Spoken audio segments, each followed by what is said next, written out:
Been watching ball with my big old brain and think the tape needs some explaining. Studying the stats to understand it. Hey, yo, talk data to me. What is up, y'all? It is episode 25 of Talk Data to Me. 25, Ryan Heath. That's kind of a, I don't know, it's kind of a milestone number. It feels like it anyway. It feels like 25 should be. So why not have like someone else that is really diving deep into the data weeds and getting into schemes and personnel and what these coaches are doing and what kind of impact that can have on these players on those rosters in fantasy football. You have an absolute banger of an article that came out last week. 2026 fantasy football breakout candidates, new NFL Playcaller personnel tendencies. Finding the next JSN. That was your real hook, Ryan. That's the hook. Finding the next JSN. Who doesn't want to find the next JSN? So, number one, I invite everyone that has not read that to go over to Fantasy Points and check it out. It's for free. You won't regret it. Ryan does fantastic work. So,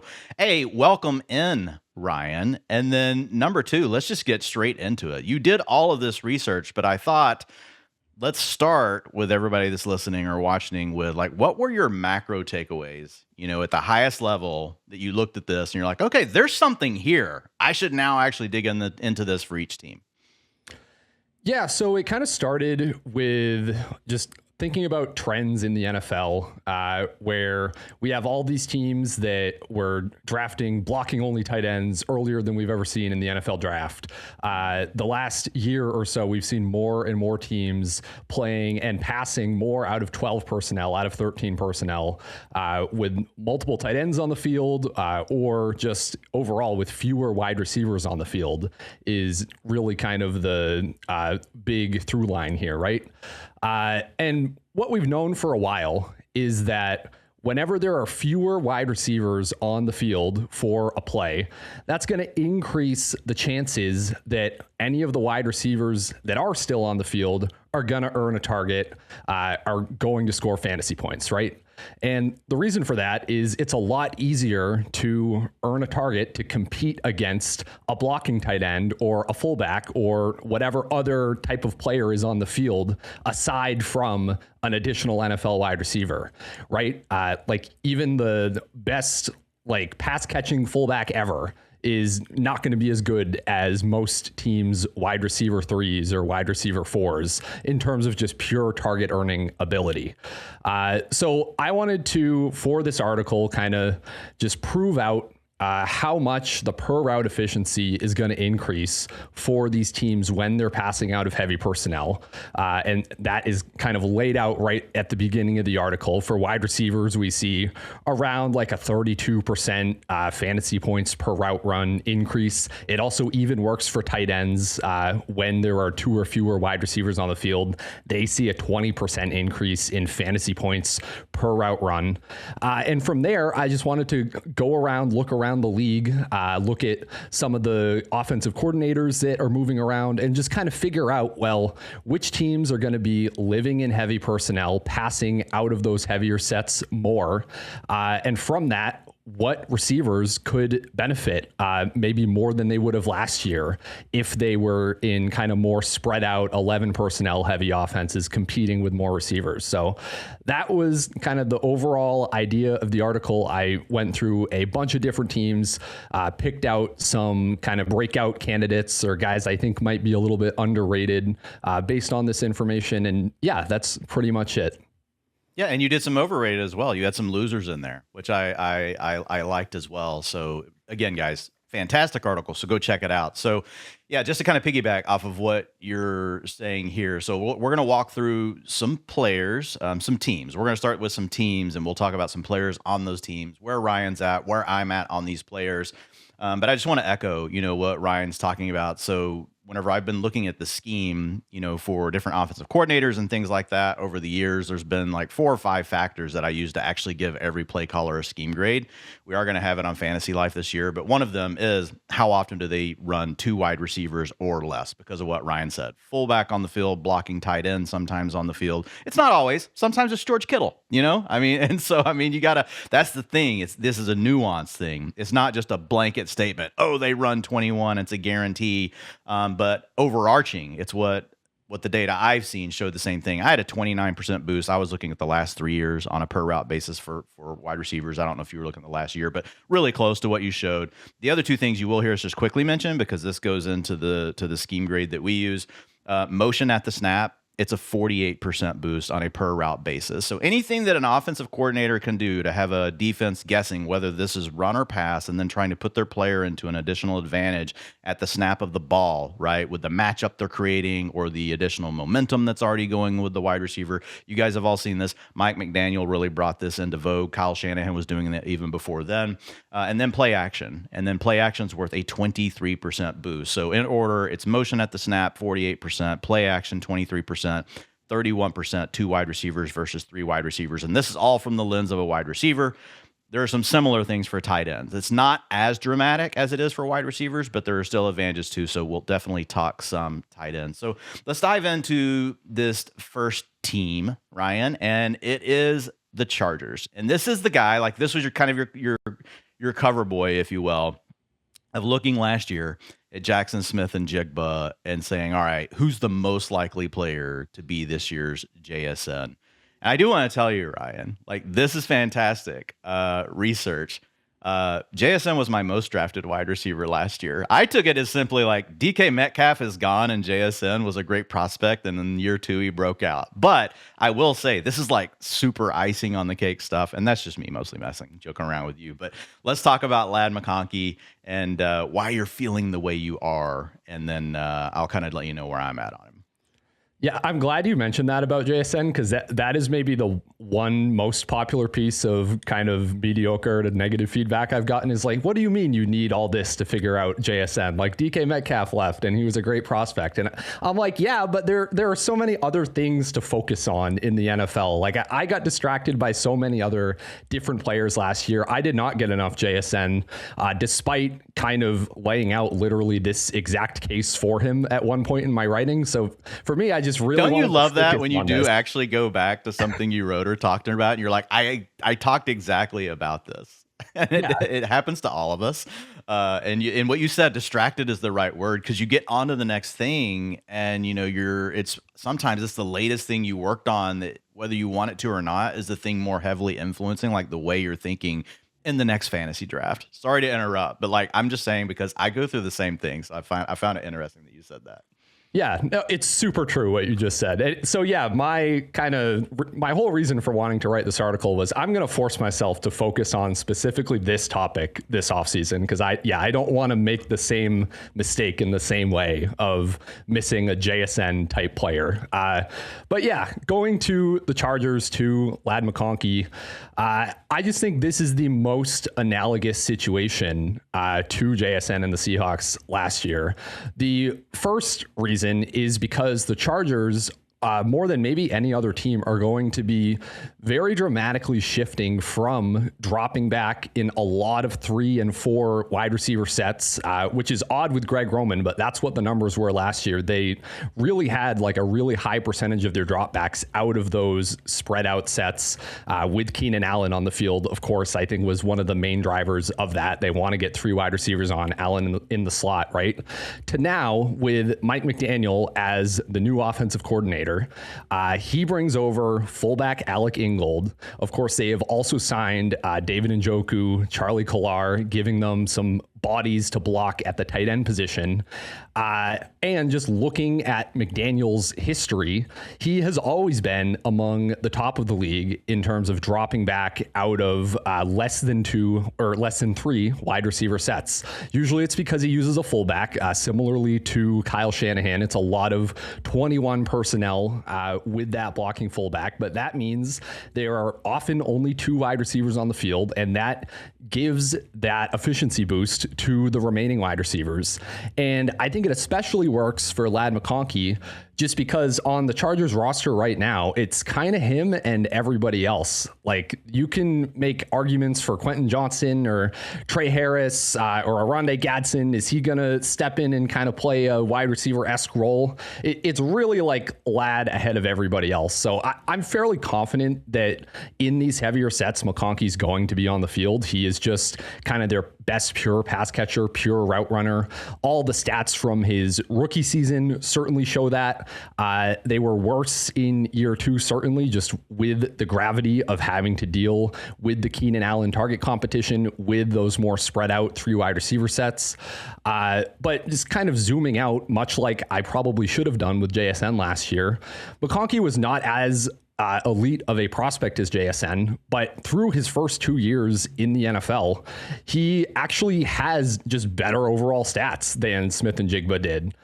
Whether you look at per route, whether you look at just total receiving yards, pretty much anything, McConkey, his first 2 years together in total look better than Smith-Njigba's. Of course, losing the target competition in Keenan Allen, just like Smith-Njigba was with DK Metcalf. And I'm just really bullish on the offense overall, just kind of looking at the very dramatic splits of what Justin Herbert was able to do efficiency wise with a healthy Joe Alt, which of course was not the case for most of last season. So there are just a lot Slater as well. So 100%. Massive upgrade on the offensive line. So just to echo a couple things from Ryan, number one with Mike McDaniel, like you talked about it. So 46% of the time has been in 2 wide receiver sets over the last 3 years. That's elite. If you look at his motion at the snap rate, 69%. That's also elite. It's the second best mark over the last 3 years for a play caller. And then play action, 27%. That's what I would call great. Like the elite teams are 30, 31%, but he's right there. So he's literally pushing all 3 of these cheat code buttons. And we saw it, with Tua when you had Jalen Waddle and Tyreek Hill healthy. And now what do people think of Tua? They think he's trash. Well, he turned what most people think is trash into one of the best passing offenses in the league. And now he gets to have Justin Herbert. So just starting there, Mike McDaniel plus Justin Herbert, it's already you had me at hello. I'm already prepared to be in. But then you had these little wrinkles in. And I think it's really good. So this is where I have it projected right now. So the way I look at this in my projections, Ryan, is I take team routes for a position divided by their dropbacks that I have projected. And so the wide receivers rank 28th, which is what we're saying. We expect more 2 wide receiver sets, maybe a little bit of 1. They have the personnel to run 13, maybe more than what McDaniel has done in the past, having the 3 tight ends. But again, I think a lot of it will be out of 21 personnel, like you mentioned, adding Alec Ingold. Tight end routes, I do have it 10th, though, because they have 3 guys that they're invested in. They didn't give Njoku huge money, but he's enough of a veteran. They're going to give him some playing time. We saw what Gadsden did as a rookie. And then the running back routes rank 2nd, because when you tack on a fullback to not only, the typical running back getting those routes, that pushes those up. So I think from a projection standpoint, I feel pretty good about where I'm at on it. If I were to have a devil's advocate thing, on the McConkey, you have the angel on one side saying Justin Herbert, Mike McDaniel, and then it's not really a devil, but just a little bit of a dampener. The one thing we haven't seen from Mike McDaniel is even with Tyreek Hill and Jalen Waddle and removing the games where they were getting injured, they've never been at an 88, 90% route participation rate. They're always 78 to 82. The high season, I think, for Waddle was an 84 in there. I think Tyreek had an 85 or 86 in the last 3 years. So, and my thesis, my kind of hypothesis on that, and I want to get your thoughts, as part of it is they use motion and stuff so much at the snap. The receivers are not just running on the play. They're also running ahead of the play. And if you've seen McDaniel and the way he uses his motion, we're not talking about jogging guys. These guys are sprinting across the line of scrimmage before the snap. So the one thing that can happen with those players is the increase you get in efficiency. It's they never get to a 93% route participation rate, which is the elite numbers that we see for the top wide receivers that typically dominate in fantasy. So just wonder if you have any thoughts on that, because that is the other thing that JSN hit last year. So he lost DK Metcalf. He got to play in more 12 personnel. Seahawks were one of the heaviest 12 personnel teams. And then he also stayed on the field. His route participation rate was over a 90. I think if there's anything that ends up holding McConkey back, it's I haven't projected for an 84% route participation rate, which is number 1 on the team. But I also then have Quentin Johnson in behind him at 75%. Trey Harris is 60%. So I'm having to kind of spread those other ones across the other guys. But I also didn't go all in on Ladd and say, oh, he's just going to be at a 90. And it was really because of this. I think that's a totally fair point. And yeah, it is very much like a track meet type of offense. These guys have to run around a ton. So point taken. What I guess I would say back to that is sort of baked in here as an assumption that all routes are created equal in terms of scoring fantasy points. That's not really true, right? If McDaniel has Brennan Thompson come on the field just so that he can run like the jet sweep motion or Trey Harris is just meant to run a clear out down the field, I'm actually okay if McConkey's not getting every single one of those routes to get up to that 92% route share. Like 84, 85 is still a totally great route share for a starting NFL wide receiver. So I think if you think that Ladd gets above 80%, it's not like really a concern for me. But yeah, I think that's fair in terms of will he be a top 2 receiver in fantasy scoring? Yeah, maybe that's a limiting factor when you get all the way up to kind of that extreme ceiling case. But yeah, really good kind of counterpoint to that. Yeah, but here's what I'll say. The ingredients are there. And that's the main point, guys. Sometimes I think we can get and that's kind of my point of talking it back and forth. You know, when we try to thread the needle on these things, sometimes like we can lose like the forest for the trees.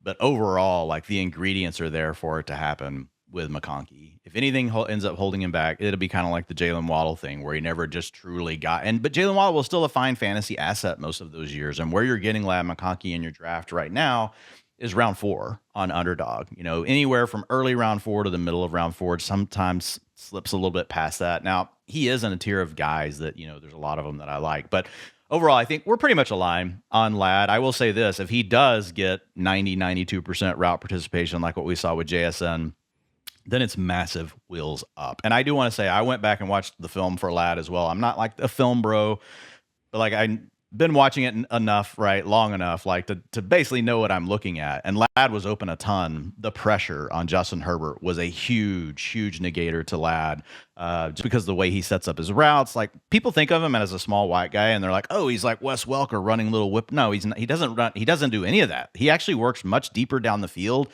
But his routes are very nuanced. They take a moment to get set up. And so many times just as he was coming open, Justin Herbert was getting moved off of his spot, getting pressure. So I think that's another big potential positive is just having that offensive line healthy. So love your call out here on Ladd McConkey. Let's go to the next team. I think we can go a little faster on this one because there's some I want to go deeper on, but it's the Falcons with Drake London. As well as Kyle Pitts. We have Kevin Stefanski now coming over from the Browns as head coach. The actual play caller will be Tommy Rees, who comes with him. So what are your thoughts here on the personnel that the team has? How does that match up with this coaching history, and what are you expecting? Yeah, so I'll say first that Stefanski has been kind of all over the map in terms of personnel. If you look over the last 3 or 4 years, he has been a heavy 11 personnel drop back team. A couple years ago, he was one of the first to kind of like experiment with 13 personnel. But with Tommy Rees, who, yeah, as you mentioned, is the actual play caller, was the one calling plays for the Browns last year, we have always seen like a pretty heavy 2 tight end, 12-ish personnel approach. Rees was also at Notre Dame, always had like a very tight end focused offense there. So really my takeaway here is just looking at the personnel on this team with Drake London and Kyle Pitts kind of being far and away the 2 best pass catchers. And then you kind of have your Jahan Dotsons, your Zachariah Branch now, Olamide Zaccheaus, like all these kind of tertiary options. I really expect them to do everything they can to keep London and Pitts on the field at all times. And that probably does mean some more 12 personnel just to have Pitts on the field as a pass catcher without having to rely on him as the only inline blocker in 11 personnel, just because that's not really his game. So yeah, I would expect a good amount of 12. That is pretty good for Pitts. It's basically what the Falcons did last year, and that was kind of a big part of Pitts's route share, going from not really viable to very viable for fantasy. And of course, his fantasy scoring becoming more viable. But I do think the biggest winner is Drake London, just just based on how he's performed out of heavy personnel. Over 3 yards per out run on plays with 2 or fewer wide receivers last year.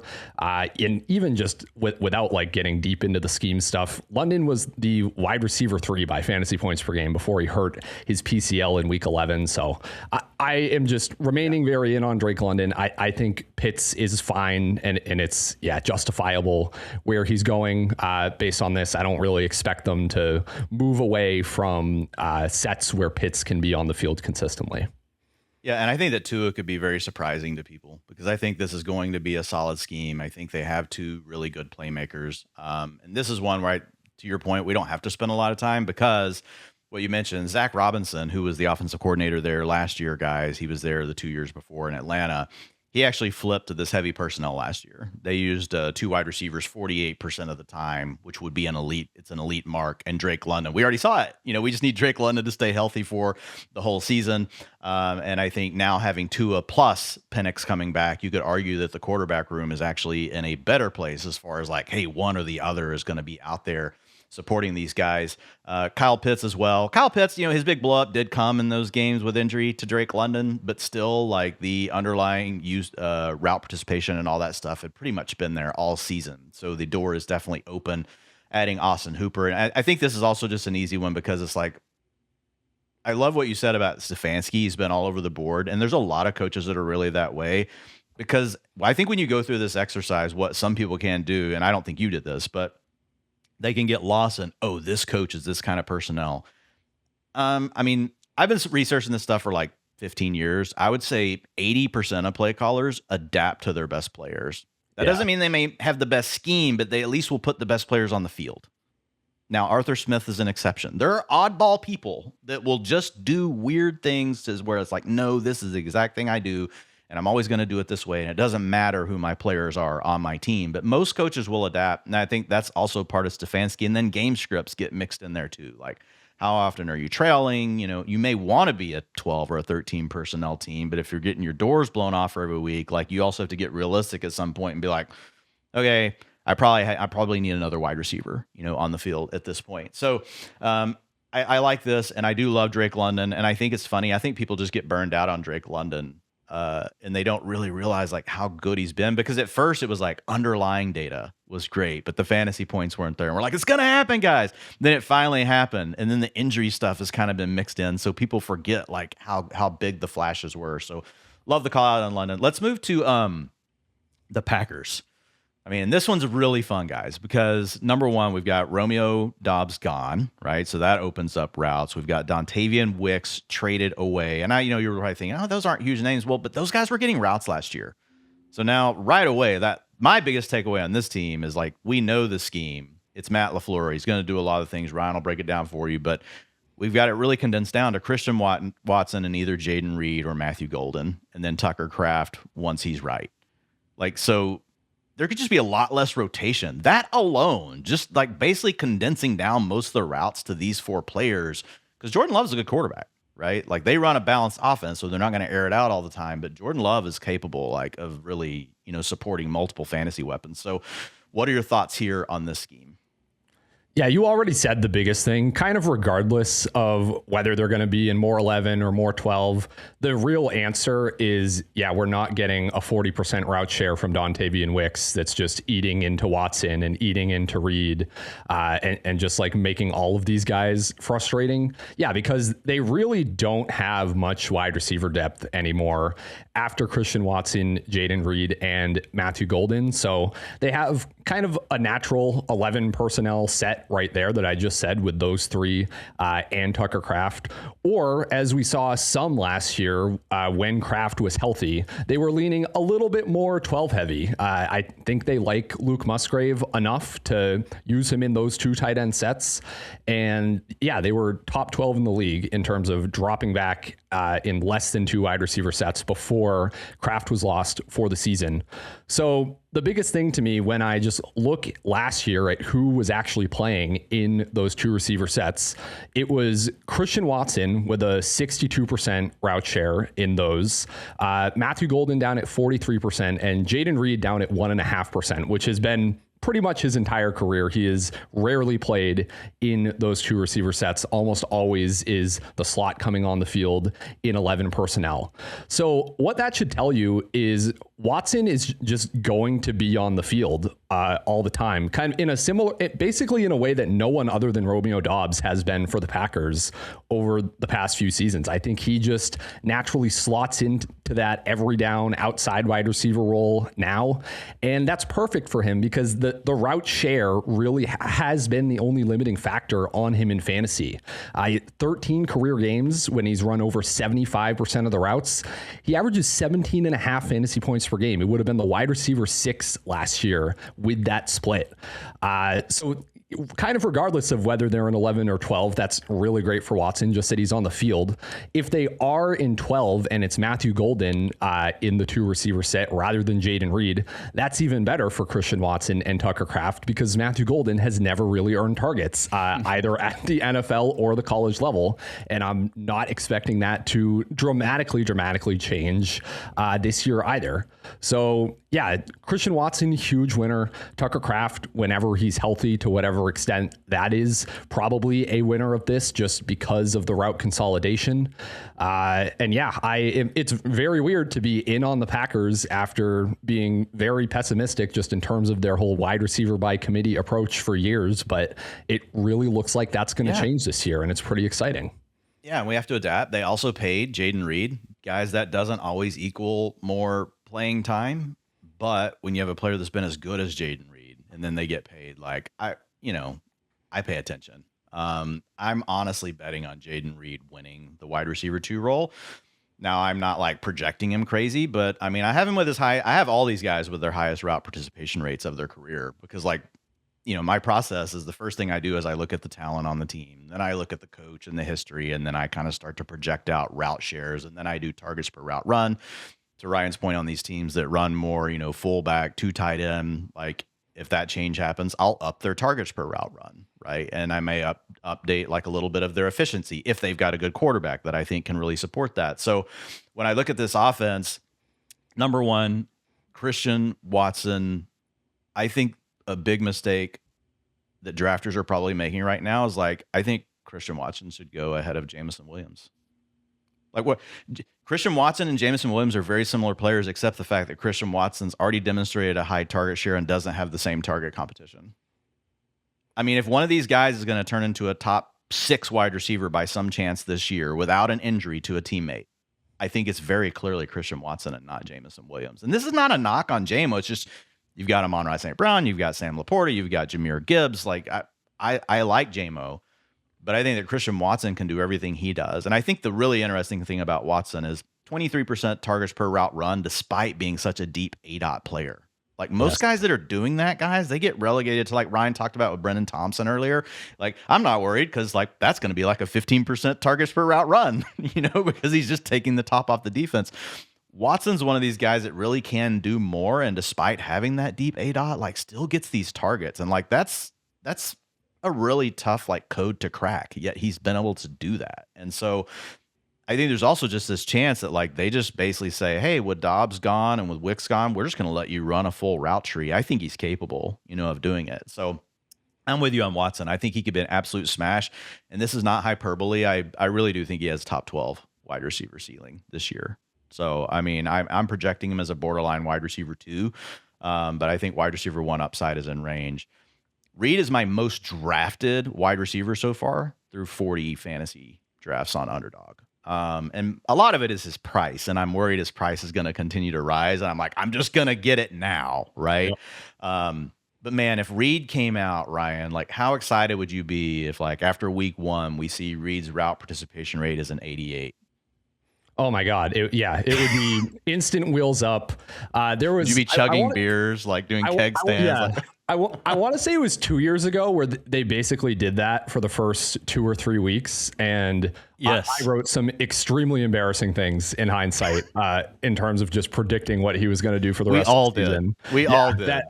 So They can absolutely change their mind. But yeah, in any world where Reed is running a full-time route share, yeah, that's very exciting for him where he's going. And I agree. I think he's basically a riskless pick where he's going right now. His ADP is kind of saying he's locked into 3 receiver sets only, like he has been his whole career to me. So yeah, my co-host, I love this. Ian, he always argues with me on these. He's like, why do you care about 4 or 5 routes a game? I'm like, it's not just the 4 or 5 routes per game in the median projection. The point is, Ian, there really is a bigger chance than ever that week 1 unveil is 90% routes for Jaden Reed. And that means you're drafting him for the role he's always been in, which is a boom bust wide receiver 4, right? That's really what he's been. Borderline wide receiver 3, but you don't really know when to put him in your lineup. It can be really maddening. But if he were to suddenly get 90%, I mean, I think he ranked 16th over the last 3 years in yards per route run. So this is a talented player. If he were at 90%, it's not like he easily has mid-range top wide, 18, wide receiver 18. It wouldn't surprise me at all. If he's at that route share to be somewhere in the realm of where sometimes we've talked about guys like Jalen Waddle in the past. And so, and it could be higher than that. He could lead the team. It's in the range of outcomes. So I think it's the upside of, the route share is probably not going lower. There's probably no way possible for that. But there is the potential that there's a big unveil where it's way higher. Last thing on this team, guys. So the 34% 2 wide receiver sets is good, not quite in the elite category. But motion at the snap, 57% of the time, that is great. Okay, so that's one of the top 5 teams. And then if you look at the play action, 26%, also good. So not just, doing the 2 wide receiver personnel stuff, also adding on the motion, also adding on the play action. When you look at Matt LaFleur, he's a good coordinator. He's a very good offensive coordinator. I like him quite a bit. So you're drafting Watson and Reed, guys. That's the big takeaway there. Oh, do you have anything you want to say on Tucker Kraft?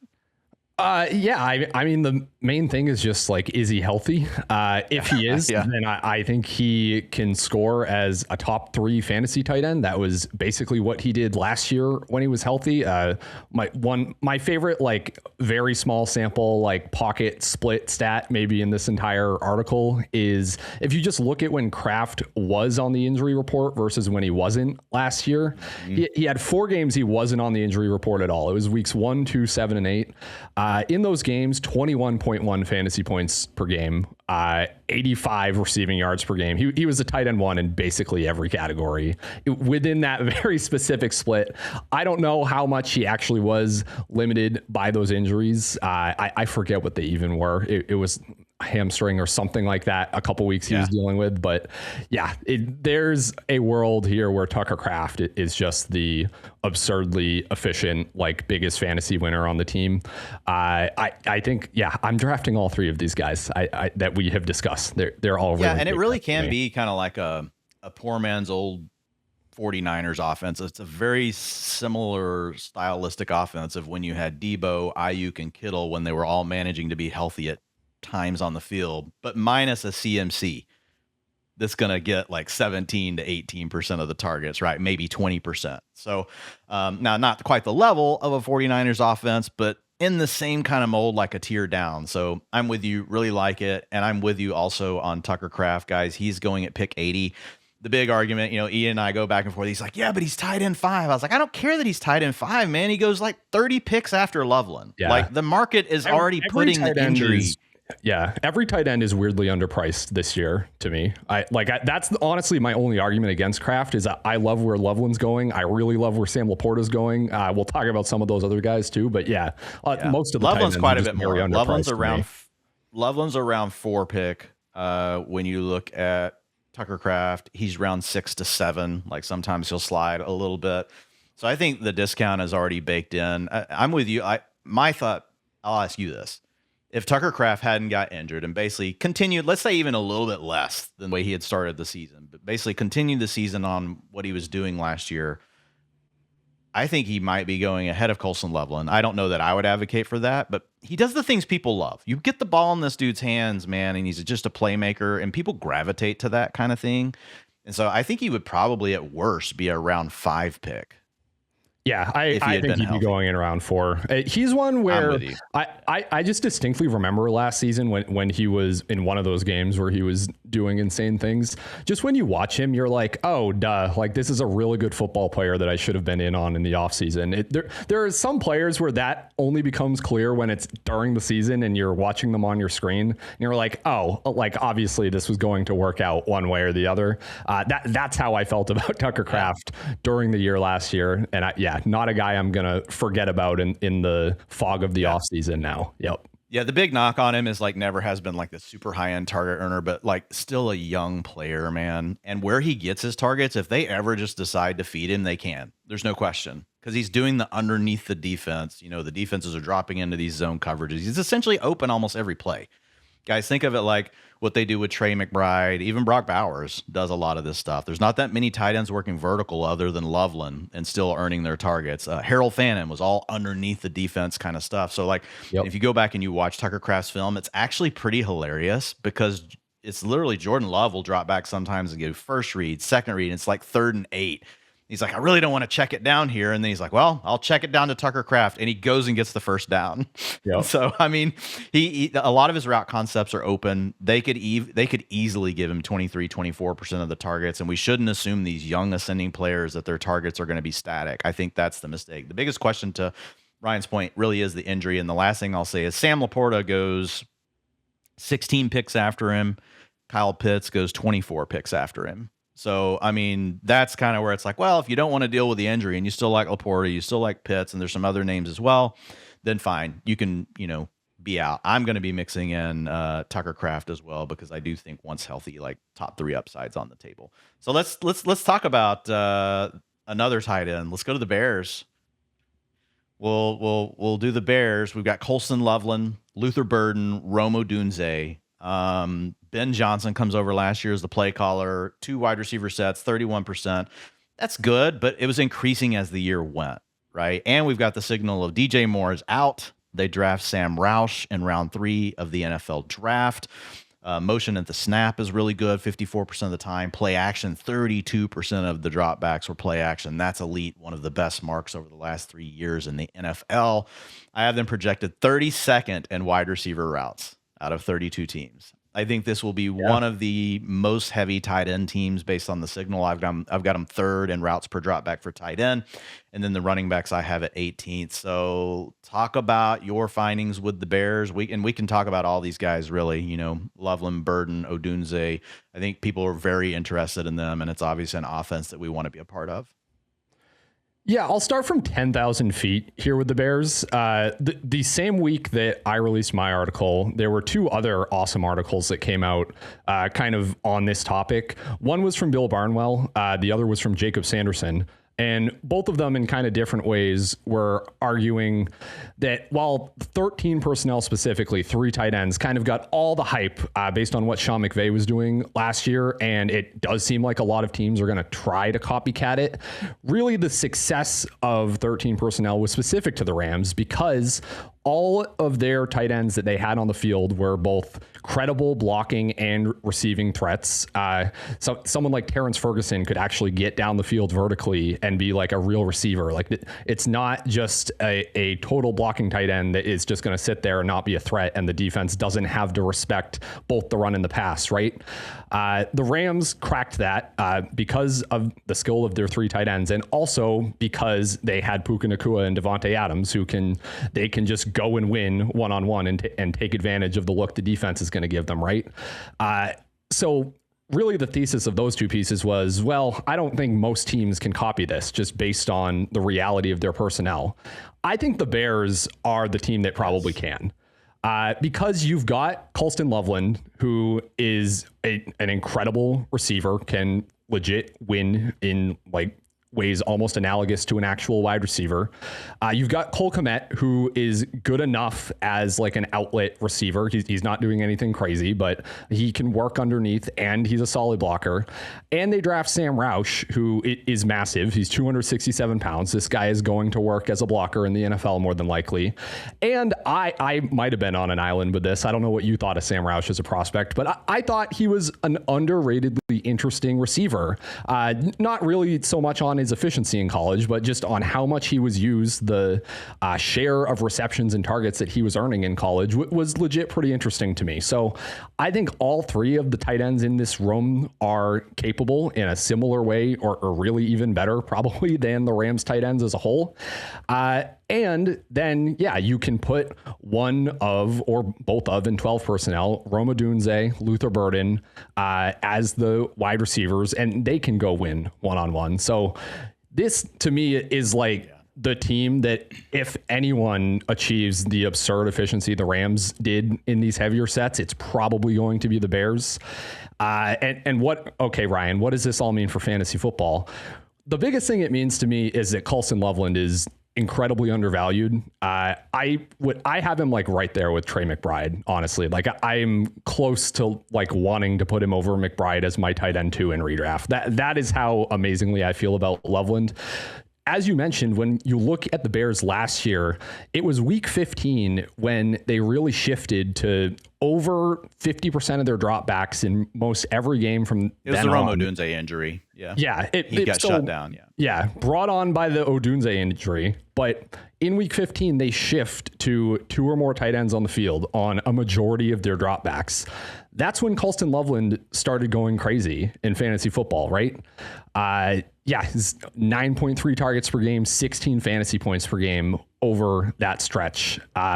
So that's like the proof of concept for Loveland. When you look just overall, when they played 13 personnel last year, Loveland was on the field running around 98% of the time, averaging 4.6 yards per out run, getting 53% of their receiving yards on those plays. Loveland is the kind of no matter what, whether it's Rome Odunze or Luther Burden in one wide receiver sets, Loveland's going to be on the field and he's going to be commanding a ton of targets and scoring a ton of fantasy points when they're in this heavier personnel. That I'm certain of. So he's like the biggest winner to me, kind of no matter what. Then it becomes interesting where it's like, well, is Luther Burden or Rome Odunze going to have the higher route share? Who is going to benefit from all the efficiency gains here if there is only one receiver on the field some chunk of the time? And I don't think we know yet. Both of them kind of rotated in and out of the one wide receiver role. It was DJ Moore more than either of them over the full season. Burden got to do it some at the end of the year. Odunze did it some in the beginning of the year. I think this is something we have to watch just in training camp and preseason. I can already see the discourse basically in mid-August where in preseason week 3, they're going to do a 3 tight end set like 2 or 3 times. And we're going to be, hyper analyzing whether it was Burden or Odunze. Maybe they'll split them 50-50. They'll do it twice and they'll each be on the field once to totally troll us. This is like something I'm focusing on in preseason, but right now I don't have a hard position on which of them is it going to be, which is going to benefit more. I think just overall, who am I drafting more? Who am I more interested in? It's probably Burden, just because of what we got from him in his rookie season out of a small sample. One of our charters, Zane Denani, had an awesome post the other day kind of showing the similarities in Burden's and Amon-Ra St. Brown's route trees, like the specific types of routes that they were running compared to St. Brown last year with Ben Johnson. So that like is making me lean toward the Burden side, but you can absolutely argue, hey, Rome Odunze was a legit target earner, was playing really well.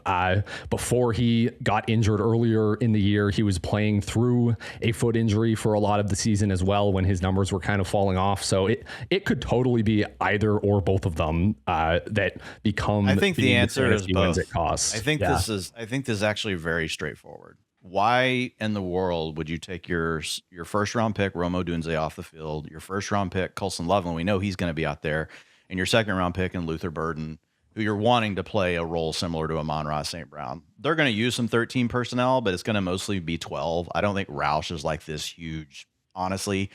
And again, guys, like we had a record of 13 personnel last year, but it was like 13% for the league. And that's like a record of the last 15 years. It's not like it's 30 or 40%. Now we have to monitor the trend.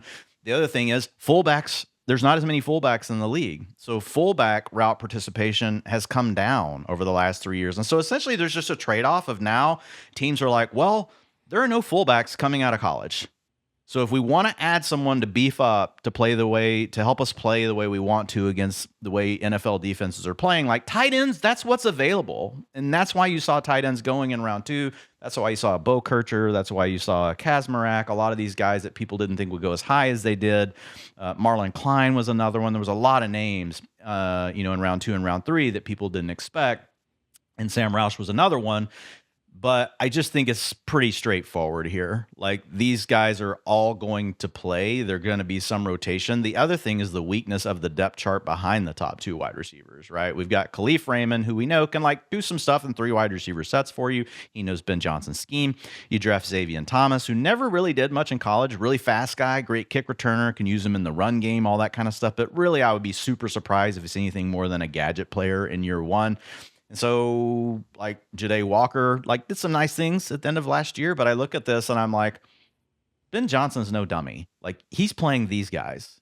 He's probably going to run a ton of 12 with Kmet and with Loveland, and then he's going to have these other 2 wide receivers on the field.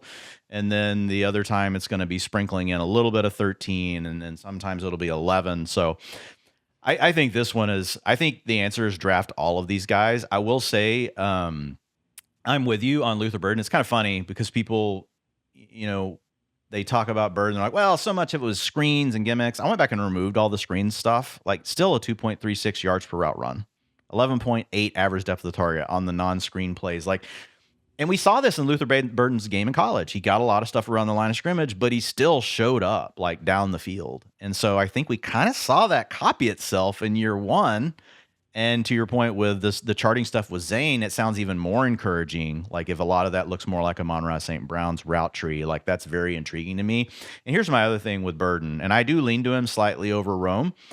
And the reason why is actually because of the screens and stuff. I don't think they're going to throw a ton of screens to Rome. So if you're telling me you're going to give Luther Burden, a 3% target share bump just on screens for the year, and then whatever else he might turn into after that at the rest of the other levels of the field with a guy like Ben Johnson, yes, I just want to be in on that. I don't want to knock the guy for the screens. I want to be those are freebies, and then whatever he does on top of that, right, is all going to be additional. And I really do trust Ben Johnson to scheme this thing up the right way. So Burden goes in round 4, guys, but he does have wide receiver 1 upside. He could be a top 12 wide receiver.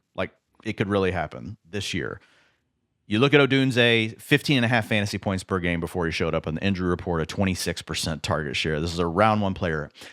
Ryan, had Rome Odunze done in the second half of last season what he did instead of being in the first half, everyone would be going, JSN, JSN, year 1 wasn't good, year 2 second half breakout, JSN, and it could still be JSN.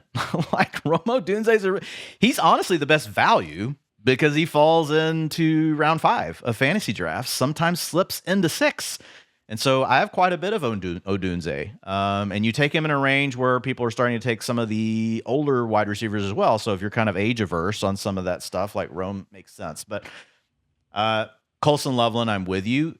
When I first ranked Colson Loveland this year, I had him as my 33rd player on my board. I've moved him down because when people use my ranks, this is another thing me and Ian argue about all the time. He's like, just put him where you rank him. I'm like, no, I actually want people to get the most out of a draft. If you're using my rankings, if I put a player here, it means you can't get both players now, right? So I did move Colson Loveland down, but I've just basically kept him ahead of ADP by anywhere from 6 to 8 spots. So that's kind of how I make my stands in the ranks. It's I'm just going to be far enough ahead of ADP. It also can depend on where they're going in rounds. You may need to reach more than other players. So I'm with you on Loveland. One last thing on him. The big difference, guys, with Loveland, is if you look at his average depth of target last year, 10.8, and if you go back and historically look at the tight ends that have broken fantasy football, Rob Gronkowski, Jimmy Graham, I'm talking truly breaking fantasy football. The year Mark Andrews went bananas, they have 2 things. They earn a lot of targets, and they do it downfield, because what that does is it just creates this huge potential for touchdowns. Most tight ends in the league today, and this isn't a knock on them, they are underneath the coverage target monsters, and then it's varying degrees of what they can do after the catch, right? But it's basically taking what the defense is giving you. Even Brock Bowers is doing that now, but he's really good after the catch. I think Brock Bowers is certainly capable of more, but that's kind of how he's getting used. We'll see what happens, this year with Kubiak, and we'll get to him more. But I am with you. I love all the Bears. I also love Caleb. So if you like these Bears, you're going to like Caleb. So I think that's us saying, I think all these guys are good to draft, like at ADP, where you're getting them. My most drafted Bear is definitely Colston Loveland. So let's go to the 49ers. I mentioned older players, but this is an older player I'm super bullish on, like have been since I put it in the projections, and it's Mike Evans. This is going to be, guys, I get it. Mike Evans is older. Didn't do as well last year. The targets were there. Yards per route run, all that stuff was down. He was dealing with injuries, but this is going to be the best scheme he's ever played in his entire life, in the twilight of his career with Kyle Shanahan. Elite as far as 2 wide receiver sets goes. Motion at the snap, 70% of the time this man has motion at the snap. That's elite. 23% play action. That's below average. Sometimes that comes back to like what quarterbacks prefer. I think it's probably something with Purdy, because there were actually years before Purdy got there that this was a team that was super high in play action, and it's down a little bit. But the bottom line is this is a coordinator that knows how to dial up everything. I've got him 29th in wide receiver routes per dropback, Ryan. And I've got him first in running back routes per dropback, because you have CMC and Kyle Juszczyk. So that's what really does that. But let's talk about Mike Evans. What are your thoughts about this scheme? How bullish are you on Evans for 2026 in fantasy?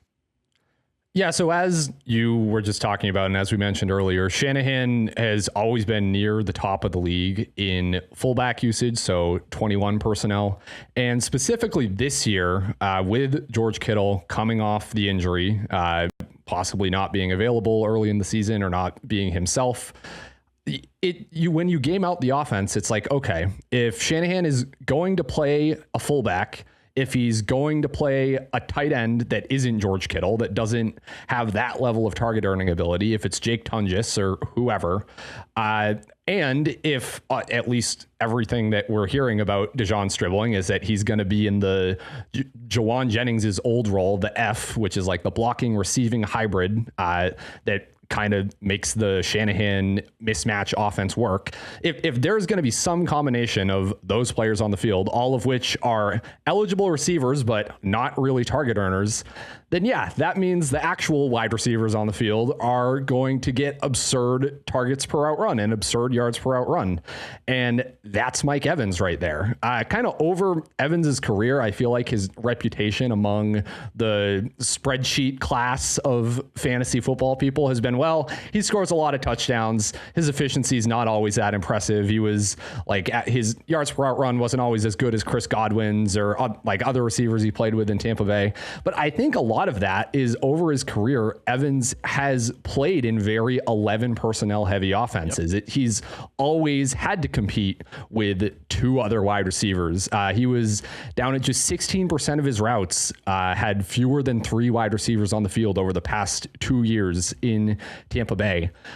For Jawan Jennings, that was 45% last year. So that's just a really big impact. Evans is on those 2 receiver sets. He's just a top 3 wide receiver by targets per out run, yards per out run, gets even more than like that 30% boost we were talking about at the top of the show. So if you suddenly give Mike Evans really good per route efficiency, and he's still a touchdown monster like he's always been, and yeah, as you said, this is just schematically one of the best offenses in the NFL and has been every single year, and this coaching tree just creates an outsized portion of the overall like league winning players in fantasy football since Shanahan arrived there, then yeah, I feel like I have to be in on round 4 Mike Evans. Of course, like the downside risk is he has a history of hamstring injuries and he plays next to the electrical substation now. Like that, I get that. I totally understand being scared off by that, but the upside is genuinely really, really good. If there is like a dark horse wide receiver that's going to finish top 3, he would be one of the first guys I would pick, just kind of for that.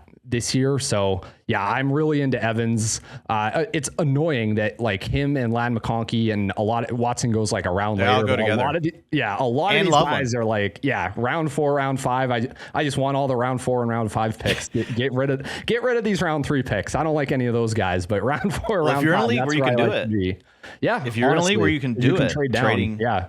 Yeah, I agree with you, because you also get Scattaboo in round 4. I mean, so like there's the receivers though that are in round 4, are really insane. What I will say though is some people do get scared off by Mike Evans in the age, and man, I've had multiple times where he's fallen to me in round 5. And honestly, sometimes the way I built my team, I was like, I need to be back on the running back plan because it's about to be like to a point where I just don't like it at all if I don't go ahead and take one. But when Evans falls, I'm like, don't care. I'm just taking Mike Evans here.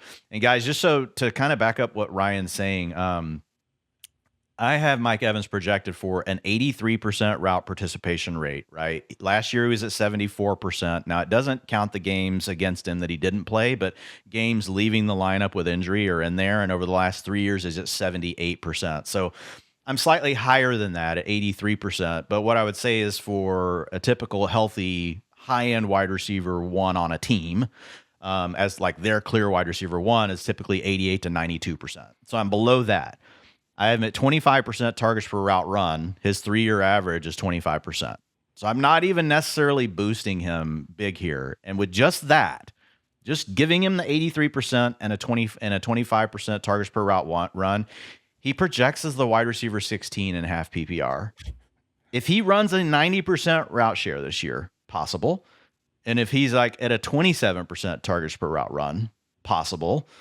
That's how he does what you just mentioned, Ryan, and he ends up being a top 6, top 3 fantasy wide receiver, which we don't typically associate that kind of upside with a player at his age, but because of the scheme and all the things that we've been talking about, it's absolutely, in the range of outcomes, especially if George Kittle, takes longer than what folks think to get back. Also, guys, Ricky Pearsall gets to play in the same offense that should be boosting things, and that has not boosted him.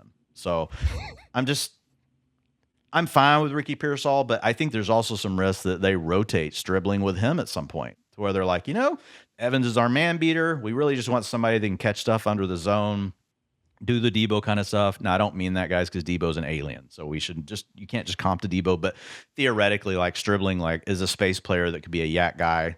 Rookie supermodel didn't really like Stribling. So Pearsall, I feel like he hasn't come down enough yet in drafts. Like he goes in round 8 or 9 right now on Underdog, which I guess is fine. I feel like I should have seen more out of him by now in this offense. Just quickly before we move to the next team, do you have any thoughts on Pearsall? Yeah, I mean, before he got injured last year, over the first 4 weeks of the season, he was averaging 2.5 yards per route run. That would have been 7th best. But like that's, as you said, that's like kind of just what you expect from wide receivers in this offense. So I don't know. Brandon Ayuk had absurd yards per route run numbers when he was playing here. Deebo Samuel did. Like every guy just does that. So yeah, I think Pearsall's fine for the types of like best ball builds where you're really trying to piece together a wide receiver room and need to take like 7 or 8 kind of different upside swings. I've drafted in on some of those types of teams, but yeah, I agree. Evans is much more like the main show here that I'm interested in, just because we've never seen him in an offense like this one, basically. And I am really excited to find out what happens. Yeah, I'm with you. So let's hit the Lions. We can do them, pretty quick. We have Drew Petzing coming in, who is historically has run more of the multi-tight end stuff. We've had, Dan Campbell in the press, even talking about that some, and we have Sam Laporta here. This is one where we're probably a little different, but at the end of the day, I think our final take is the same. Like in the way we're like looking at how it like all weaves together. My contention on this one is I don't see them going crazy with 12 personnel because I don't think they have the tight ends to do it. I like Tyler Conklin. I certainly think he's an upgrade over their tight end 3 and James Mitchell. So I'm giving them more. I have them ranked 14th in tight end routes per dropback, which is more than what they would have been last year. But I still have them 9th as far as their wide receivers per dropback on their team. And so I just look at it. I'm like, Amon-Ra St. Brown's not coming off the field. Jamison Williams is not coming off the field. Jahmyr Gibbs is pretty much not coming off the field. And those are the bigger problems for Sam Laporta, in my opinion, than being able to get on the field with Tyler Conklin versus Isaac TeSlaa. Like, I kind of view those as like, I don't know, like it's probably the same either way. Is it really that different? I agree. Yeah. So, but what I will say is, and then we can just move on unless you have anything you want to add on this. But what I will say is that, like, I do like drafting Laporta, and the reason why is, even though I've baked all this stuff in of all the target competition, it's a really good offense. He still projects ahead a lot of these guys that people are like, I'm going to wait on tight end, and I'm going to take Isaiah Likely, and I'm going to take Chigo Okonkwo, and I like those guys, and I think some of those guys get hit. But when I look at Laporta, I'm like, I'm pretty confident in what I have him projected at. He's probably going to get 17 to 19% targets per route run, pretty good yards per route run. Targets per route run, a good yards per route run, like, in a great offense. And he could do multiple things. He could score 10 touchdowns, and that's how he spikes a big season, right? He becomes the guy that becomes basically red zone, right, or green zone lucky. Or the contingency upside, man. Like, if one of the other guys go down, is so much higher than the guys that people think they're getting discounts on in the later rounds. And so I'm just like, I'll just take Laporta, and if they're healthy all year, it's like I probably have the tight end 6 to 8, and I can just live with it. But at any point, if one of those guys is missing, I might have a top 3 tight end.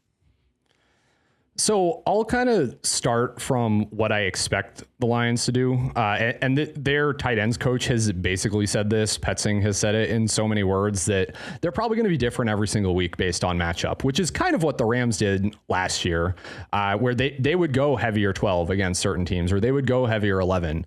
And from like a best ball perspective, or even a managed redraft perspective, that's actually cool with me in terms of Sam Laporta, just because you really want like the big spike blow up weeks in both of those formats. And I think if the Lions are going more to tight end, that I don't think it's that different to compete against Tyler Conklin versus Isaac TeSlaa for targets. If they're willing to go more 12, that's just going to keep Laporta on the field more because Laporta is kind of right on the edge of guy that can get away with being the inline tight end as a blocker and be on the field for every down, but they haven't always done that, right? Just if you look at Laporta's route shares throughout his career on like a game by game basis, he kind of goes up and down a lot, even like ignoring like a few injury games, right? And I think that partially plays into it, where on some plays they just want a more solid inline blocker than Laporta is always able to provide. So if they're willing to go more 12, if they're willing to just put Conklin as the inline guy and have Laporta off or in the slot or whatever, he's just going to run more routes. And what we've seen from him in games above a 75% route share over his career, he averages 15.9 fantasy points per game. Like, he's right up there as a top 3 tight end, and he's not being drafted anywhere close to that. So I do think just the overall routes for Laporta could go up this year, or at least in those certain games. So that's kind of where my bullishness comes from. But I agree. Ultimately, this offense is meant to serve Amon-Ra St. Brown and Jamison Williams and get them production. And that's like how this team's going to succeed.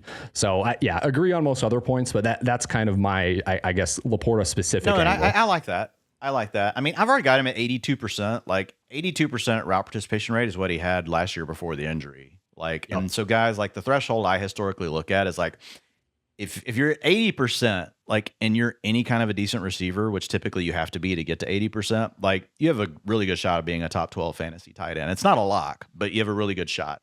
Once you get into the 85%, like, that's also a signal that, hey, you're really good. We want you on the field all the time, and you probably are good at, like, getting targets and all the other things we want. Like, that's like that elite range. The very top tight ends might get to 90% in seasons, but 85 is like elite for tight ends. And then there's the group of 75s. And so I like what you're saying, because what this could do is it could really like insulate us from that like 75% route kind of season. It's not a huge difference, but it is just enough, guys, because, like, depending on when you come off the field, like where you are on the field, are you close to scoring a touchdown? Like, there's not all snaps are created equal. There's certain snaps where you guys see it every week. You're sitting there watching for your fantasy game. You see your running back tap his helmet when he gets to the 3.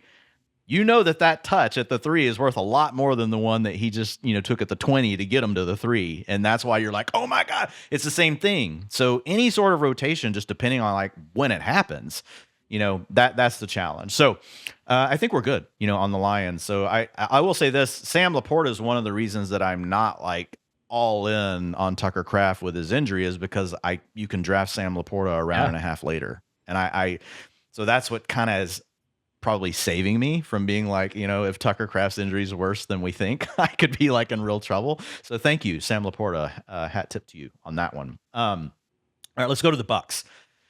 This one's really interesting, right? Because we have Zach Robinson coming over, to join Todd Bowles. You had Liam Cohen there 2 years ago. Everything was fantastic. People were excited. Chris Godwin was like a god before the injury. You had Mike Evans. Then last year, we get the Emeka Egbuka breakout over the first half of the season. And, but ultimately, like, the offense kind of fell off with that coordinator. Now you have Zach Robinson come in, and he's another guy like Stefanski that's really done both things. Yes. Right. There's been years where he's been 11 personnel. There's years where he wants to be more heavy, specifically last year. And I think a lot of that's personnel, dictated, who you have on your roster. But last year in Atlanta, 48% of the time, he ran 2 wide receiver sets. Motion at the snap, 61%. That is great. Play action, 18%. That's bad. Could have to do with the quarterbacks, guys. So you can take that part with a grain of salt. But what are your thoughts here? Because I get torn on this one, Ryan, because I don't think the tight ends are very good. You have Cade Otton, Payne Durham. Most people don't know who that is. And you drafted Bauer Sharp in round 6. And then I look at the receivers. You do lose Mike Evans, but you've got Egbuka. You've got Godwin. You draft Ted Hurst in your 3rd round to be your field stretcher. Jalen McMillan has never been a high-end target earner, but he's had flashes. And Tez Johnson had flashes last year. So Jalen McMillan, Tez Johnson, Ted Hurst, they're not great. So I could see more. I could see that being enough where it's like, hey, we are going to even things out a little bit. But I get torn about really pushing this thing like too much towards the tight ends because I'm like, Otton, Durham, Sharp. I don't know. Like, that's not a Rams core, to our point, right? Of not every team can just be like, oh, I'll draft a tight end in round 2 that's a blocker, and I'm going to run the Rams offense. No, you're not. Like, and so this one kind of is. Tell me where you're at, because I was pretty torn on this one, and I lean more to the receivers. I was pretty torn as well, and I was more torn kind of the more I wrote about it. I ended up just moving it to the very bottom of kind of that section in the article, and I spent over 1,000 words on it. And at the end, I basically said there's too much uncertainty here. I think it could go any number of ways, personnel-wise, and I think Egbuka, while you can make kind of a Ladd McConkey-esque argument for him in terms of what if he is just the one benefiting from heavy personnel, of course, is like stylistically kind of similar to JSN coming out and all that. Like, to me, it's just like, I think Ladd is the better version of the bet. I think we have way more certainty about what the personnel will actually look like and how the offense will kind of come together than we do with the Buccaneers. But because, real quick, Ryan, on that, just ask but remember, when you go back and you think simply about the JSN thing, DK Metcalf leaves, Mike Evans has left. I think that's more important, honestly, than any personnel change that we see here. And so, and I know you like Egbuka, but what you're saying is like there's just like different ways like the playing time and stuff could work out here. But for me, don't you think it's just pretty simple? Mike Evans is gone. Emeka Egbuka, I know he came down at the second half of last year, but the total body of work was still good for a rookie wide receiver. Yeah. I just feel like I'm not as torn, I don't think, as you. I feel really good about Egbuka. And I look at this roster and I'm like, okay, how's he not on the field? I mean, Godwin's really the only other thing we know we have. Everything else is an unknown. Yeah. So I might be more on your side or like be approaching it more from that way if, again, he weren't just in round 4 with all of these other guys that we have been talking about this entire show. A tough tier. I feel like I have to nitpick when I get into this range of drafts. If Ibuka was going in round 5, I would be saying everything that you just were saying. And I do lay all of this out in the article, to be fair. Like I totally see this side of things, and that he could absolutely be the JSN that we're looking for, so to speak. But yeah, when it comes to like just breaking down this personnel, Robinson has been on both extremes. We have gotten quotes of him basically saying that Ted Hurst can be the X receiver, and to me that reads as like invoke Matt Harmon. That sounds like a sacrificial X receiver to me, where Hurst is just going to be running downfield, kind of one-on-one against the coverage, and opening everything up for Ibuka at the Z spot. So that's like one configuration where even if it is 11 personnel with Godwin on the field, that would seem to work out pretty well for Ibuka schematically. Of course, 12 personnel would be great for Ibuka for all the reasons we've talked about throughout the show. But also we have gotten quotes of, well, we really like Jalen McMillan and we could play positionless offense where all 4 of our receivers are rotating in and out of different spots. And that sounds like a total mess. And like it would be extremely spread out in almost like a Packers-esque way. And that did happen the last couple years. That did happen to Ibuka at the end of last year, guys, when McMillan got back. Like his route participation came down. Yeah, so I think that is a possible path here. So yeah, I end up being really torn. And when I have to choose Egbuka or Ladd McConkey, then I just lean to McConkey. I think Egbuka, hasn't had like the disappointing year 2 that McConkey had, but he had a disappointing second half of the season.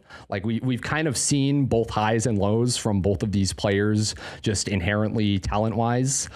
So yeah, I'm going to lean more into the offense that I'm just more confident in overall, which is the Chargers. I think there's a world where the Buccaneers are like a very middling offense again as well. That's probably the main thing, is that I think the Chargers can just be a top 5 offense. We've seen Mike McDaniel run the most efficient offense in the NFL. We haven't seen that really from Zach Robinson. We've seen Baker Mayfield's play kind of oscillate up and down depending who he has at offensive coordinator, right? So I'm just not like as all in on this whole thing working overall as well. So that's like also some of my hesitation. But yeah, I mean, Egbuka, really good prospect, really good rookie season on the whole, extremely easy to excuse away the efficiency at the end of the year, just based on the catchable target stuff, Baker Mayfield playing injured. Like I can totally make the bull case here too. But yeah, he is just like of a lot of guys that there's a lot to like about, he's the one that I can kind of poke the most holes and the most uncertainty in. Yeah, I think I'm with you on the Chargers. You know, I wrote an article last week about like, hey, here are the criteria you've typically seen, come from these breakout offenses. And it's either a change in quarterback or a quarterback coming back from injury or a year 2 quarterback, right? It is a change in an offensive coordinator, or it's adding like significant firepower to an offense. Most of the time, it's like 2 or 3 of those things that lead to these breakout offenses. So and you guys can go read it. It's up. It's for free on the site. And I clearly talk about how this doesn't mean every time you see these criteria, these offenses break out. This is just kind of the template that they typically come from these kind of teams. And the Chargers were my top listed team. Like, so I'm 100% with you. I'm really in on the Chargers. I think, though, if I had to make a bet today, if Vegas were to allow me, to set lines, or it was my money, I bet you Emeka Egbuka runs more routes than Ladd McConkey this year. The question is, does it matter? Maybe not, because the Chargers offense could be so much better. So that's where it gets torn. Like I see a world where Egbuka has a 92% route participation rate and not as good of an offense. I think it's a much more reasonable outcome, because number one, we don't even know if Ted Hurst is any good. They're calling him their X right now because that's what they drafted him to be. We'll see what happens in training camp. This is a raw guy from a small school. There's some things I like about him, but like the rookie supermodel wasn't like in love with Ted Hurst. Like it was like, okay. If Ted Hurst is on the field, I think it's great for Egbuka. I agree. I am not a like Ted Hurst believer in terms of is this guy going to go earn a bunch of targets. Yeah. Well, I'm just saying playing time. Right? Because if Ted Hurst is good enough to get playing time, then that kind of opens the door. Well, okay, where do we give Jalen McMillan playing time from if we want to give it to him?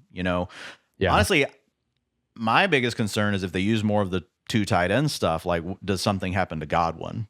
Because if he he's clearly the slot guy now. So if they do that and they don't push him outside, which they still could, there's so many ways this could work out, guys. And the positionless thing is real. A lot of times we want to nail these things down and they just end up kind of rotating all these guys. I just think Igbuka, when I just try to keep it simple. I look at this depth chart and I'm like, I like Godwin. Everything else is an unknown. I'm pretty sure they're going to have Emeka Egbuka on the field. And if they don't, it will be because he's not what we thought he was. And in that case, you're losing either way. So I mean, that if Egbuka is out there with an 80% route participation rate this year, guys, it's not because they thought schematically they wanted to do this thing. It's because they don't think he's good enough. And so ultimately it would just be a different thing. But if he's as good as what we think he could be, I think 90% is on the table. So I guess the way I would put this, Ryan, is I think Igbuka's good where he's going. And if I got to draft 10, I got to draft 10 fantasy teams and it was Ladd McConkey versus Egbuka on those 10 fantasy teams, I'd probably go 60% Ladd, but I would still go 40% Egbuka. I think I have it a little closer than you. You probably sound like you might be more 80, 20, 70, 30, but I don't know. I'll let you speak for yourself. Yeah, so something closer to that, 80-20 if I'm just splitting up exposures. So yeah, but I hear everything you're saying for sure. Yeah, no, and this is good, man. This is good because I'm constantly, going back and looking and thinking through my projections, and I really, I care about all this stuff. So it's good getting to chat through it with you.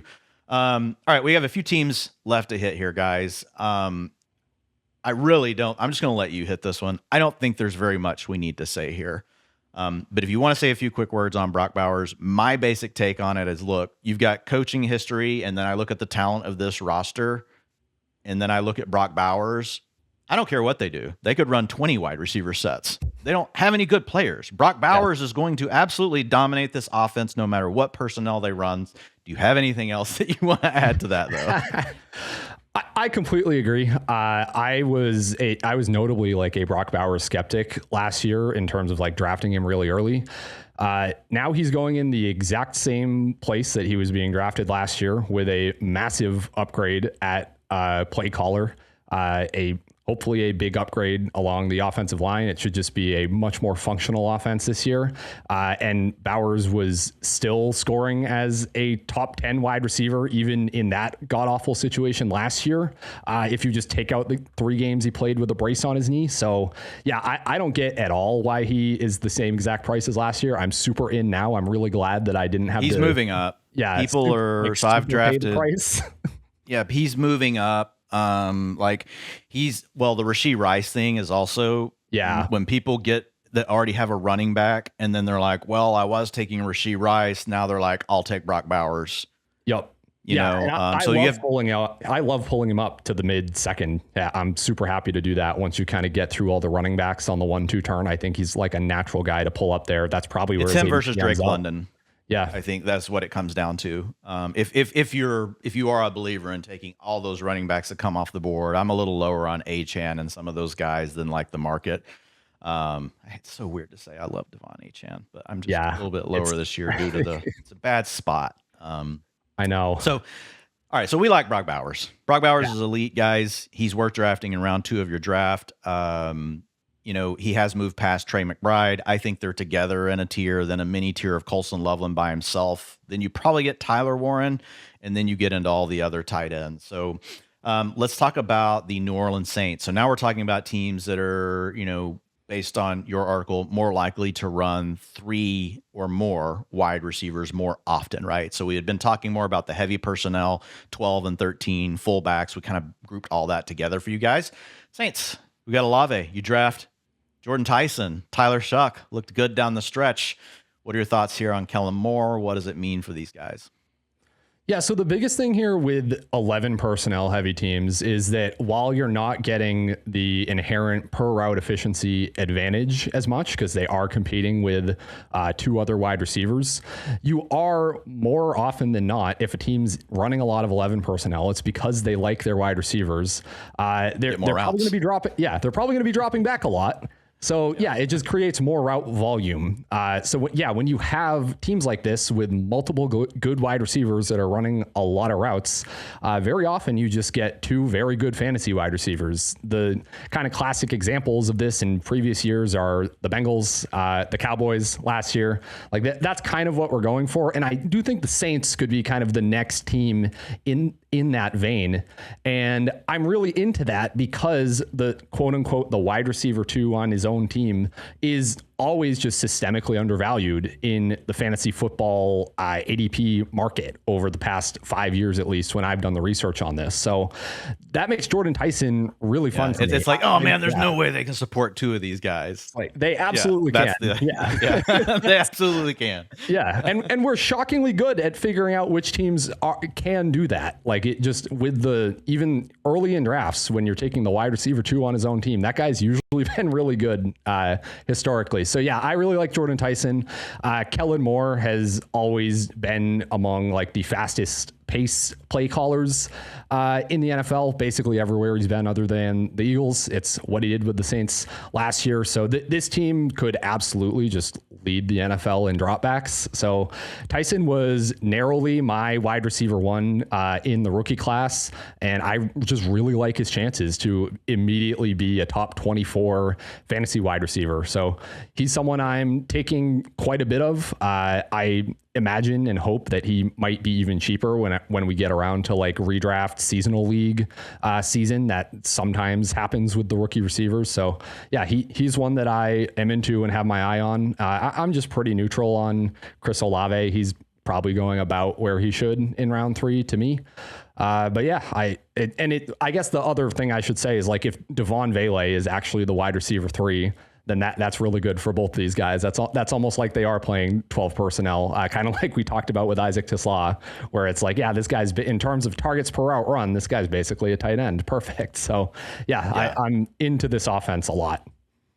Yeah, so you brought up a couple really interesting things. You talked about the 11 personnel. You talked about the volume in the Kellen Moore offense because of the tempo like that the team plays with. And one of the things you guys can look at is like average play time, seconds remaining on the clock, right when they snap the ball in like neutral situations. And so we've got it in the utilization report over on Fantasy Life. You guys can see it. You can basically see like which teams are running with a higher tempo. And Kellen Moore, it's like pretty much every year. Like you see this. You talked about there was one year where it wasn't, and I believe it was. Come on, Eagles! Like what are we doing? Yeah. But whenever you look at this offense, like it's the other interesting thing you mentioned. Again, like with those routes and stuff, like. That's why when I do projections, I project route shares and then targets per route run versus just projecting targets, because it really forces me to go through this exercise of how are they getting the players on the field, not just best player, give them target. And sometimes that works. There's offenses where it's pretty straightforward that you don't have to do the extra step that I do. But whenever I look at this team, ultimately, I think they could run a little bit more heavy stuff. They drafted Oscar Delp. They added Noah Fant. You have Taysom Hill leaving. Wasn't really a tight end anyway. Let's be honest. He's just a gadget player. And then you look at the wide receivers of Vele. They draft Lance, this year to kind of be a guy that potentially can stretch the field. But as I thought about it all, and I was like, it really doesn't matter.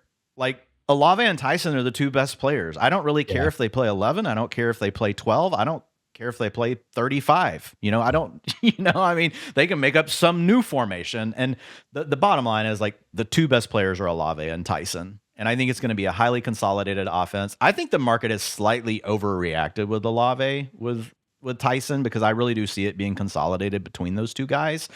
I think the guy that's at biggest risk could potentially be Juwan Johnson, but I'm not really feeling it because I'm like, he's better than Vele. So even if they want to say, hey, Noah Fant, we're going to make you our inline guy. Maybe later in the year, it's Oscar Delp. We're going to make you our inline guy. I think when they go to 11, it'll probably still be Juwan Johnson, right? And if it's not, he probably kicks into the slot because he's better than Devon Vele. So basically, I think the 3 most draftable receiving weapons in best ball are Olave, Tyson, and Juwan Johnson, and I just kind of ended up in the same spot on it. So I think we're good. But you've got the Steelers, man, and this is an interesting one because they drafted Jeremy Bernard. We've got Mike McCarthy coming in. Very long track record, guys, with Mike McCarthy. And when I say long, I mean very long track record of this dude's putting 3 wide receivers on the field. I like Jeremy Bernard. I thought it was a slight reach, but then when I thought, oh, it's Mike McCarthy with the Steelers, of course they have to take a wide receiver so they can run 11 personnel with Michael Pittman, who they also added to go with Metcalf. And you have DK Metcalf as a loser in this situation.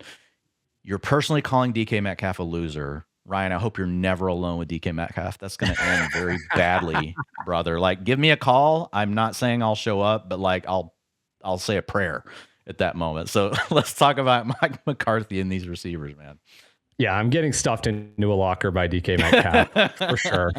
Yeah. I've just accepted it. But yeah, this is... that would be like Homelander versus Huey. Yeah. You know? But yeah, Metcalf basically, he got a similar kind, just purely schematically, obviously not from an offense overall perspective. He got kind of a similar opportunity to what Jaxon Smith-Njigba got last year, where he went from a very 11 personnel heavy offense with the 2024 Seahawks to a very, very like heavy personnel offense under Arthur Smith last year. And he didn't really capitalize on it. Like, his per route numbers came up for sure. He had the second most targets per game from 2 or fewer receiver sets of any wide receiver last year. Had 55% of his fantasy points on those plays. But all of that is like the only reason Metcalf was anywhere near fantasy relevant is kind of what I gleaned from looking at the numbers.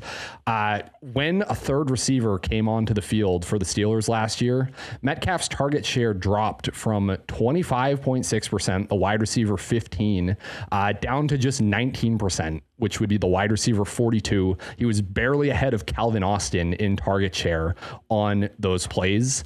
So, like, even assuming that the Steelers are going to throw a lot more than they did under Arthur Smith, with just Mike McCarthy's 11 personnel heavy track record, there's going to be 3 wide receivers on the field almost all the time, just like there were with the Seahawks.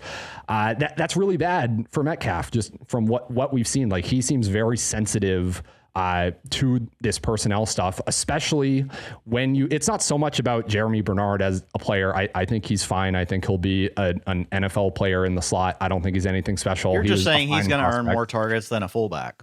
Yeah, exactly. Connor Hayward, or than a third tight end, which he is. So he's going to do that. And then Michael Pittman is on the other side. That's here. The bigger one. And we've seen Pittman actually succeed at earning targets in 3 receiver sets against a guy like Josh Downs, who is a great per route target earner, right? Just looking at Metcalf versus Pittman on plays with 3 receivers on the field over the past 3 seasons, Pittman like eats his lunch. He's up at a 26% target share. They're basically the same expected fantasy points per route run, just because Metcalf works more down the field. But yeah, I think there's a big target squeeze coming for DK Metcalf. And even with the pass volume coming up, we kind of saw with the Seahawks in 2024 that it still didn't really matter. He was just the wide receiver 30 by fantasy points per game in like a very similar schematic situation there, with arguably worse target competition than he's going to deal with Michael Pittman. So yeah, I'm super out on Metcalf. I'm like not scared at all of fading him. I just don't see that much upside with him at all. Yeah. So I think, I agree and disagree with you. One, I agree with the last thing you said. I'm not scared of not drafting DK Metcalf. I don't see a world where I'm by week 6 going, well, I didn't draft DK Metcalf and my fantasy season is over. Like, I should have done it. Like, that's not happening. On the other hand, I think he's underpriced in best ball at wide receiver 37. Just, he's going to be on the field all the time. Like, he's probably giving you enough games in a best ball format to be worth that pick. Like, if you're just taking him for what he is, because a lot of times when we swing for upside, like, we also have huge whiffs where we get nothing. DK Metcalf, depending on how you build your team, like, say you are a little more aggressive with maybe a rookie or 2 or someone like a Luther Burden, where we're projecting more than it being like a fully known entity. Like, I think there's a world where DK Metcalf makes sense for your build, and I think people have gone overboard. And I'll just give you a couple things. So this is the last 5 years because it gives us a bigger sample, but you could also argue, well, DK was a little more in his prime early in that window, and I think that's fine. But 11 personnel, 22% targets per route run, 1.86 yards per route run. 12 personnel, 23% targets per route run, 1 percentage point higher, 1.84 yards per route run. 21 personnel, 20% targets per route run. That's obviously what you're talking about. Come on, dude. Like, why can't you do the thing that other people do when you get to play in 21? But his yards per route run over that time period were really good, 2.71. He did get the efficiency boost. He just didn't see the target boost. And here's the other thing. I think basically DK Metcalf is just who he is. Here's his 2021 through 2025. 65% 11 personnel, that was 14.4 fantasy points per game. 53% 11 personnel, 13.6 fantasy points per game. 63% 11 personnel, 14.1 fantasy points per game. 77% 11 personnel was 13 fantasy points per game, and that's with a washed Lockett, guys, to be fair, and it was rookie season for JSN, and also the bringer of death, Shane Waldron, was calling plays. So, I mean, like, look, it was a terrible situation. 2025, 12.5 fantasy points per game with 39% 11 personnel. So the way I just kind of zoom out and I'm like, so basically what we're saying is DK Metcalf is something like a 13 to 14 fantasy points per game guy. That's full PPR, guys. It's going to be a little lower than that, in half PPR. And I just look at it and I'm like, I agree. And I don't have him getting a ton of targets, but I have him getting routes. And I'm like, at wide receiver 37, like, I think he's underpriced because he can help certain builds in fantasy. And that's the way I would think about him. But I am with Ryan and saying if you decide you want to take 0 DK Metcalf this year, especially in your redraft leagues, you're not going to regret it. You're going to be fine.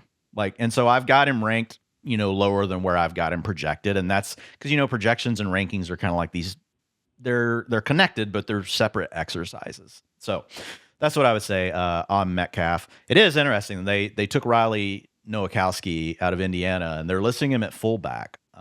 So we'll see. McCarthy hasn't historically used a ton of fullback stuff, but they do technically have 2 tight ends that they could run more 12 with Freiermuth. And Darnell Washington is just a very interesting player, guys.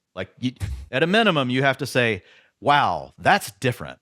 Yeah. I don't normally see a player like that. So there could be a little bit of fragility to the 11 stuff here as well. But overall, I think Metcalf is underpriced, but not going to win you your fantasy league. He could help you win best ball dollars, though, is what I would say, depending on your build. All right, let's go rapid fire. We're going to try to do, we'll see. Ryan, can we do this? Let's say if we can do this in 5 minutes, okay? All right. Cardinals, you have Marv as you do say in the article, if you cope hard enough. So I appreciate what you're saying here. You have Marv as a winner, Wilson as a loser. My question to you is really, how certain are you that in 11 personnel that it's really going to be Marv and not Michael Wilson in the slot? I think they're all going to get to play it. And so tell me what your thought process is there. I agree. I think that's kind of part of my thesis is I think we're going to see more 11 personnel from the Cardinals this year. Mike LaFleur has said straight up that in his system and all the systems he's been in, they're positionless. All the receivers can rotate through all the spots. My reasoning on why that's good for Marv is just because last year when the Cardinals were locked into so many of these 2 tight end sets, it was Trey McBride in the slot, more than most other tight ends that we normally see. He up above a 60% slot rate, right?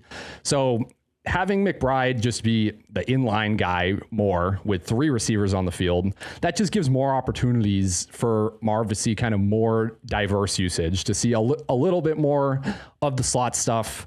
I don't know that this is like the reason Marv's going to break out. I think just he was one of the better prospects of the past decade, and it's the right coaching tree and a new offensive coordinator. And I think all of that is probably more convincing in terms of will a Marv breakout happen. But I think this opens things up a little bit, just in terms of the offense doesn't always have to be McBride there, stuck in the slot, Marv there, stuck on the outside. I'd say I'm more confident that Michael Wilson is a loser in all of this, just because so much of his production, not only did it come with Marvin Harrison off the field, of course, but kind of another way of saying that is it was when the Cardinals had no real wide receivers.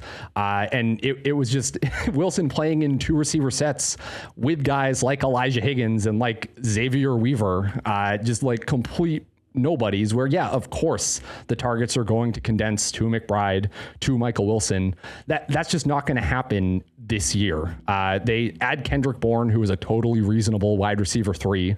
So if they're in 11, it's more spread out in general. There are more like legit target earners on the field. I think Wilson just outside of a Marv injury or the offense looking very different than I'm expecting, I think Wilson just kind of goes back to what he was, like decent player, but not like this massively absurd target earner, just because I think it was the perfect storm of these heavier sets that Wilson was like the last guy standing within last year. So it's more of like, I think that's an interesting, like explanatory way of making sense of 2025 Michael Wilson than anything.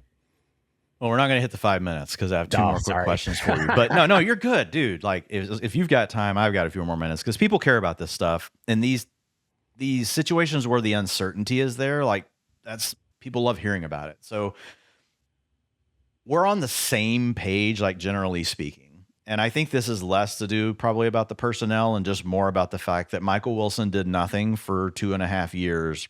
Now, the other thing though is when he did shine, like he was number 2 in scoring to Puka. So it's not like this is just a guy that, well, he got to play in this formation and he gave us a wide receiver 3 production. No, he got to play in this style of offense, which has historically helped receivers, but he did it at an insanely high level. And I went back and watched every route, every play, and it wasn't just junk stuff. Like he's actually beating fast corners on double moves. Like he's good in contested situations. And honestly, I watched Marv too.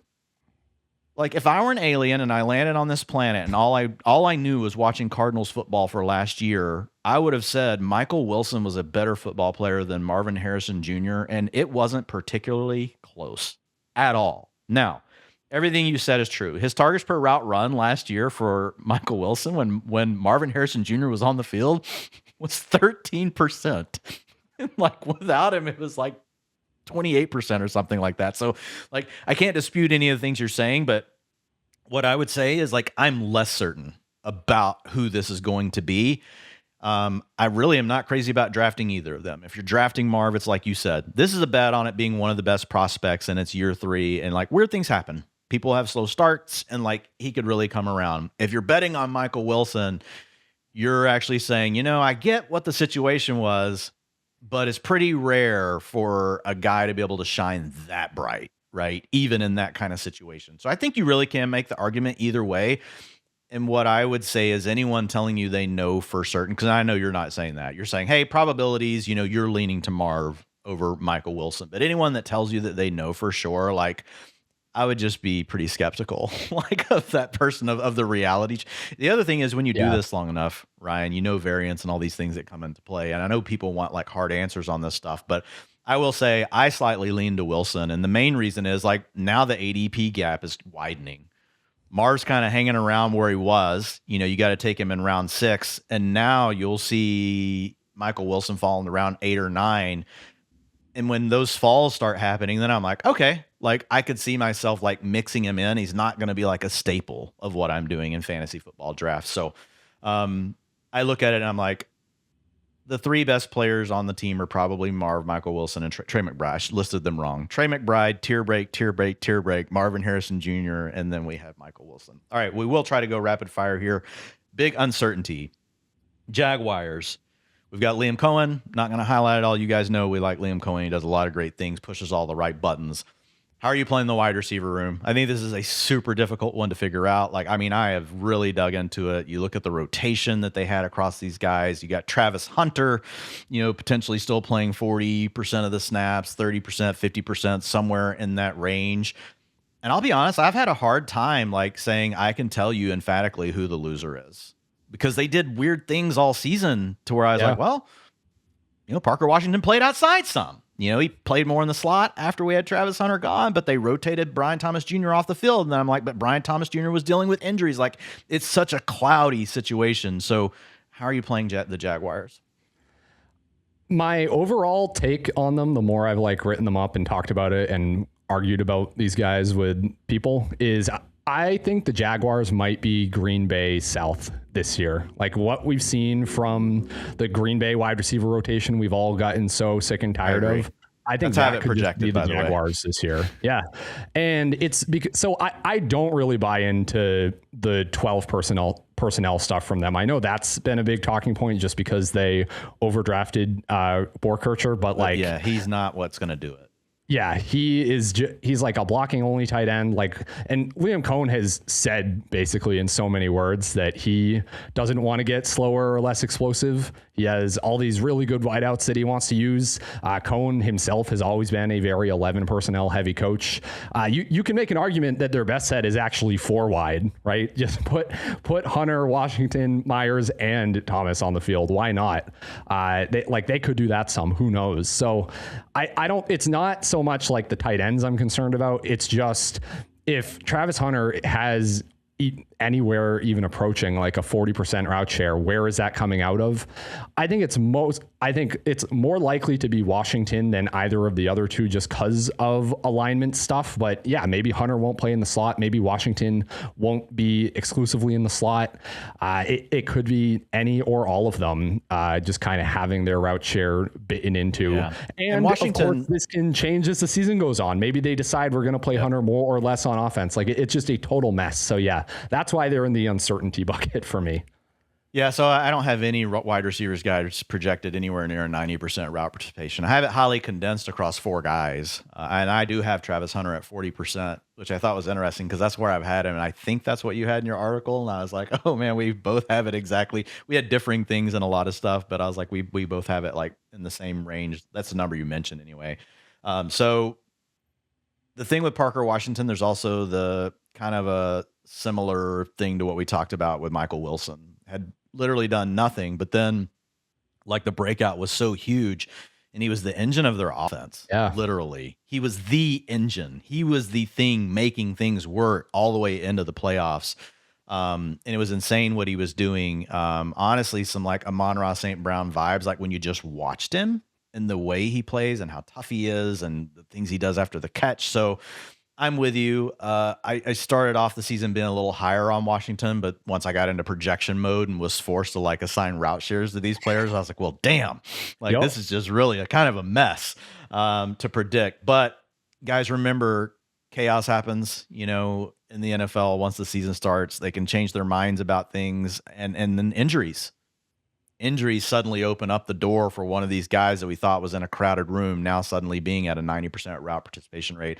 They're all pretty priced down. Brian Thomas Jr. is the most expensive, then Parker Washington, then Jacoby Myers. Jacoby Myers might be the safest play, but he's also kind of like the DK Metcalf thing. Like, you're not losing your league if you don't draft Jacoby Myers. Yeah. Parker Washington, if we got it wrong, like, I'm not saying you lose your league, but like, he showed enough that like we could be like, oh man, like that was a wide receiver too. We were getting, in round 8 of a draft.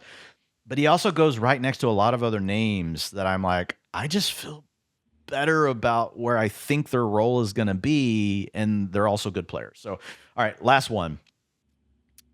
Browns. Todd Monken comes over.